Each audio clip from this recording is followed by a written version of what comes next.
Olá, terceiro ano, bom dia! Hoje estamos voltando do período de férias, espero que vocês tenham aproveitado para descansar, para brincar, tá bom? E agora nós vamos começar todo vapor. Nós ainda vamos iniciar hoje com uma aula de correção do volume 2 da apostila, que é a apostila que nós estávamos estudando antes das férias.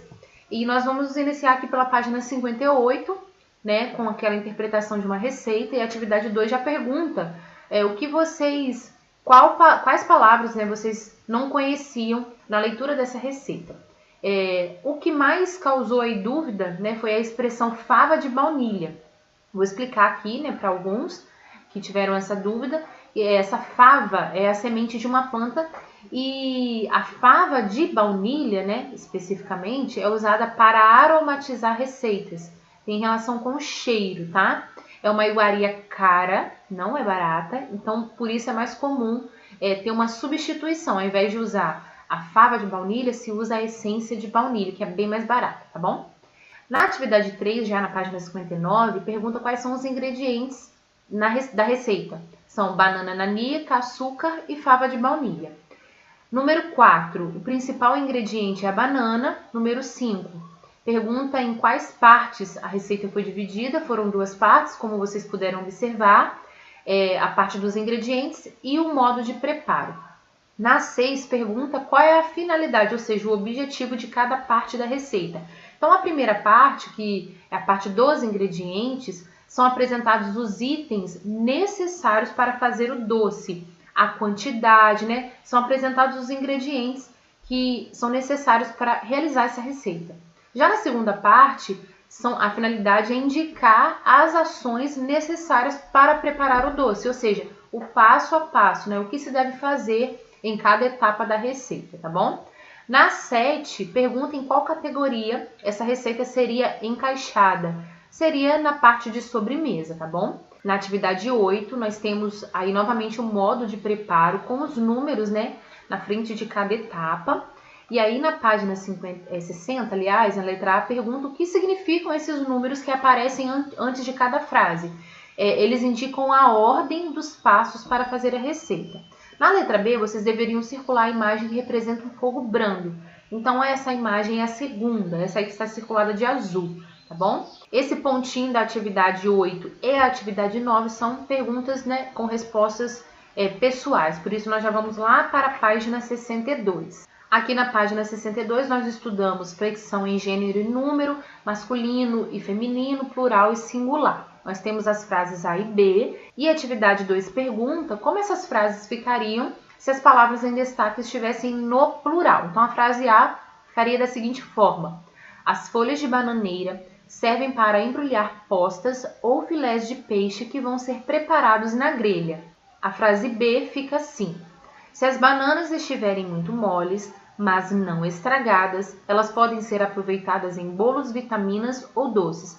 Lembrando, vocês devem reescrever essas frases começando com letra maiúscula, terminando com ponto final, tá? E respeitando quando a frase tiver vírgula, acrescentar vírgula, tá bom? Conforme ela foi escrita aí na atividade anterior.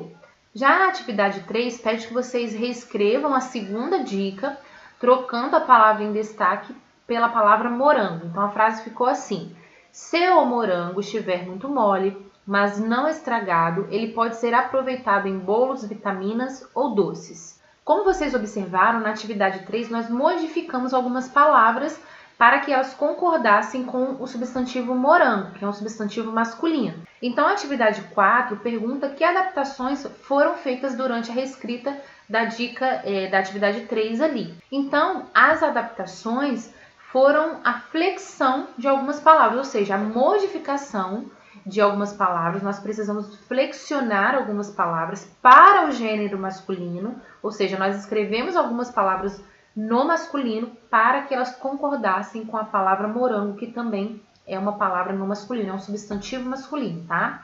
E a atividade 5 da página 63 pede que vocês reescrevam a frase da atividade 3 no plural. Então, ela ficou assim: se os morangos estiverem muito moles, mas não estragados, eles podem ser aproveitados em bolos, vitaminas ou doces. Agora vamos corrigir a página 28 do CA, continuando o mesmo assunto, que é flexão em gênero e número.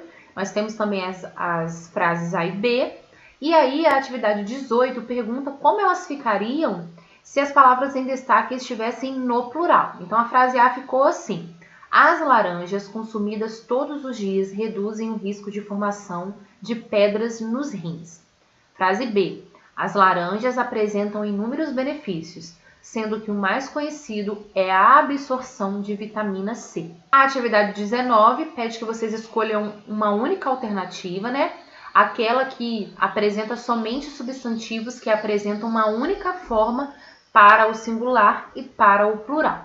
Vamos por eliminação. Vocês já viram aí que a resposta correta é vírus, lápis, ônibus e atlas.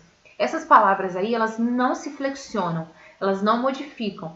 Se elas forem encaixadas numa frase no plural, elas são escritas dessa forma aí. Se elas forem encaixadas numa frase no singular, elas permanecem da mesma forma. Não há mudança do plural para o singular, tá bom? Por exemplo, a primeira alternativa nós já eliminaríamos pela primeira palavra. Motorista está no singular. Se eu quisesse flexionar essa palavra para o plural, eu escreveria ela de outra forma. Motoristas, acrescentaria a letra S. Então, essa primeira alternativa já não seria, tá? Na segunda alternativa, nós temos dentista, colega estudante camponês. Nós também já eliminaríamos pela primeira palavra, dentista no singular e dentistas no plural. E aí nós conseguiríamos fazer com as demais da mesma forma, analisando cada palavra. Então, a alternativa correta é a terceira, tá bom? Agora finalizamos a correção, vamos à atividade da aula de hoje. Está na página 63. Vocês montarão um cardápio. É bem tranquilo, bem fácil, então prestem atenção à minha explicação. Primeira coisa, vocês precisam decidir qual é o tipo de cardápio. Para que tipo de evento vocês farão um cardápio. Para um aniversário, para um almoço, um jantar, uma data especial em família. Uma maneira fácil de pensar é, por exemplo, vou montar um cardápio para o meu aniversário. O que vocês serviriam para o aniversário de vocês, tá? Então, aqui na atividade 2... depois de vocês terem pensado sobre o evento, né? O que vocês gostariam de incluir nesse cardápio? Quais tipos de comida? Então, vocês vão fazer uma lista, né? Qual tipo de doce, qual tipo de prato principal, qual bebida vocês gostariam de servir, né? Uma lista. Suco, refrigerante, brigadeiro, e aí vocês vão colocando aqui, incluindo, né, aqueles itens que vocês gostariam de servir no evento que vocês pensarem, tá bom? Aí passamos então para a página 64, onde nós temos o cardápio. Aqui vocês vão criar um título, né, para o cardápio. Pode ser cardápio, eu poderia colocar cardápio da Alane. Vocês podem inventar o nome ou somente cardápio como título, tá? E aí vocês observem aqui que tem 4 espaços separados. Então vocês vão colocar primeiro lá no primeiro quadrinho, né? A entrada. Então, vamos pensar. O que vocês poderiam servir de entrada? Não pode ser uma comida muito pesada, não pode ser um doce. Não é comum servir um doce antes do prato principal, né? Tem que ser algo mais leve, né? Mais tranquilo, que não vai encher tanto a barriga da pessoa. Depois, aqui no segundo quadrinho, vocês podem colocar o prato principal. E o que vocês gostariam de servir como prato principal? Tá? Pensem aí, tem diversas coisas que poderiam ser servidas como prato principal. Depois, logo embaixo, pode ser a sobremesa, que vem logo após o prato principal. E vocês vão pensar num doce, né? Numa sobremesa bem gostosa. E por último, vocês podem incluir bebidas. Podem colocar diversos tipos de bebidas, tá? Suco, refrigerante, e aí tem diversas coisas, dependendo do clima, né? Vou fazer uma festa no tempo frio, chocolate quente, tá? Então é só colocar a imaginação para funcionar. As sobremesas também, elas podem vocês podem colocar diversos tipos de sobremesa, tá bom?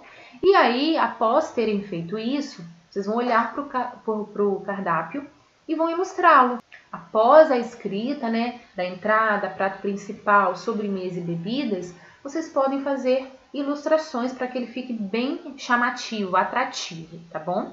E aí farão o quadro de autoavaliação, que é a atividade 4. Ou seja, vocês estarão avaliando aquilo que vocês produziram. Então vamos lá, o primeiro item aí. Os itens previstos constam no cardápio? Ou seja, aqueles itens que vocês escreveram lá na lista da página 63, vocês conseguiram encaixar esses itens aqui no cardápio da página 64? Sim ou não, tá? Segundo ponto avaliado, os alimentos estão elencados de acordo com esses itens? Então, vocês conseguiram separar ali os alimentos de acordo com cada item? Por exemplo, o suco na bebida, a sobremesa, vocês conseguiram fazer essa separação de itens, tá? Terceiro ponto, a refeição prevista no cardápio é atrativa? Ou seja, aquilo que vocês estão oferecendo é atrativo? Vai chamar a atenção do público? As pessoas vão gostar de consumir os alimentos que vocês colocaram no cardápio? Penúltimo item, foi utilizada a letra maiúscula quando necessário? Ou seja, vocês começaram na escrita do cardápio, utilizaram letra maiúscula, iniciaram uma frase, utilizaram letra maiúscula, tá bom? E por último, as palavras estão escritas corretamente?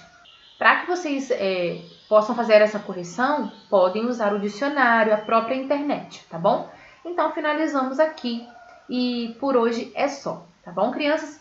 Um beijão, uma ótima semana para vocês.